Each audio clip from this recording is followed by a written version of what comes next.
Do you want to know how to get cinematic footage like this from your DJI Osmo Pocket? Well, you're in the right place.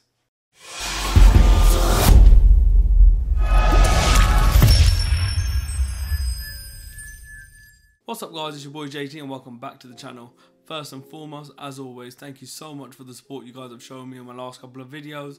It's really helping grow my channel, and the more that my channel can grow, the more I can keep feeding back and giving you guys content. So today we're going to be looking at some of the techniques we can use in order to get cinematic footage from your DJI Osmo Pocket. So without further ado, let's get straight into it. So the first technique that we have is called pull-in.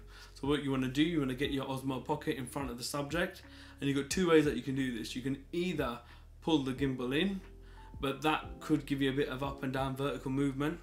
The other thing you can do is keep the gimbal in one place and slowly step back in order to get your kind of pull in. This will then give you a shot which looks something like this. The next technique that we got is something called the push out. So the opposite of pull in, you literally want to take the gimbal from close and you want to bring it out, and that will bring it closer to your subject. Likewise, same like the pull in, you can either extend your arms, but then you've got the kind of worry of accidentally getting some vertical movement, or you can keep your arms straight and slowly walk forward, and that way you'll get much more of a smoother shot. Using the push out movement, you'll get footage that looks something like this. The next thing we have is something called push and tilt up. So you can do this by a number of methods. If you don't have the control wheel like I do in the DJI Osmo Pocket, you can use the tilt functionality by swiping up on the screen, but I would really recommend getting the controller wheel. It makes it a nice, smooth, kind of easy movement. So the first thing I'll do is set it to tilt, which is what it's on currently, and then what you do is do the push out, the same movement that we just learned, but at the same time you would slowly start tilting upwards, right? So if I aim the gimbal down, I'll push and at the same time push the wheel up, and there we go. What it'll do is the gimbal, you'll get footage where the gimbal's aiming and it's slowly lifting up as you're moving forwards, and that's how you get footage like this. Another technique you have is called down and tilt down. What you want to do is aim at your subject, you want to slowly go down, and as you are moving the gimbal down, you want to push the wheel down or tilt down.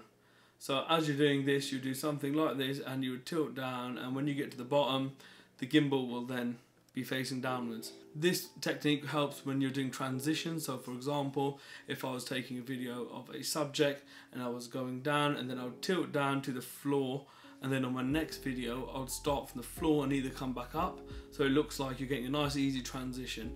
And there's a couple of things that you can use, like speed ramps, to make it look really cool and nice in between transitions, but then we'll get onto that in a different subject and on a separate video. But using the down and tilt down technique, you'll get footage that looks something like this.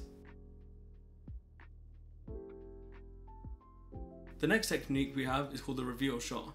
So what you want to do is go behind a wall or behind a table or whatever you're moving out of to reveal the kind of end goal. So for example, if your end goal was behind my hand here, you would slowly come outwards and then you would reveal your subject, right? You can do this, but with the DJI Osmo Pocket, sometimes the focusing isn't the best. So what I tend to do is start with the reveal, click on the screen, and you'll get the yellow square to lock your focus. From there, move it behind the wall or whatever you're hiding the subject from.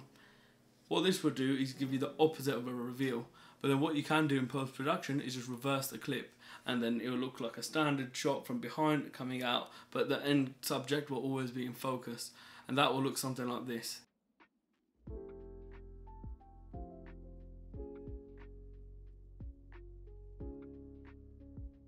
Another technique we have is the pan and move. So what you do, you would put it into pan mode, and then when you move the controller wheel, you can see the gimbal will move left and right. And what you want to do is move in one direction. So say for example, if I'm moving the gimbal right, you want to move right and pan left. So what that will do is give you something like this. And as you're moving right and panning left, you're kind of wrapping around the subject. And you can do that also if you double tap in 2.7K and do tracking, but I find it much smoother me doing it myself with the actual controller wheel. And similarly, if you're doing the opposite way, you would move left and pan right. And that way you would get a footage where you're moving left but you're keeping focus and keeping the subject in the middle of the screen. And that footage looks something like this. And the last technique we have for today is moving and tilt up. So if you are in a vehicle where you are moving, all you have to do is simply aim out the window or wherever you are and slowly tilt up. Because the car is already moving, give you your kind of movement forwards, and at the same time you'll be tilting up. It gives a very good cinematic effect, and that looks something like this. Alright guys, I'm going to end it there. I hope you enjoyed the video. If you did, make sure you like, comment and subscribe. It will really help me grow the channel and give you guys more content back. I hope you enjoyed the techniques that I showed you today, and there's 7 techniques that we went through very quickly. If you have any questions, please let me know in the comment section below. Otherwise, I'll see you in the next video. Peace.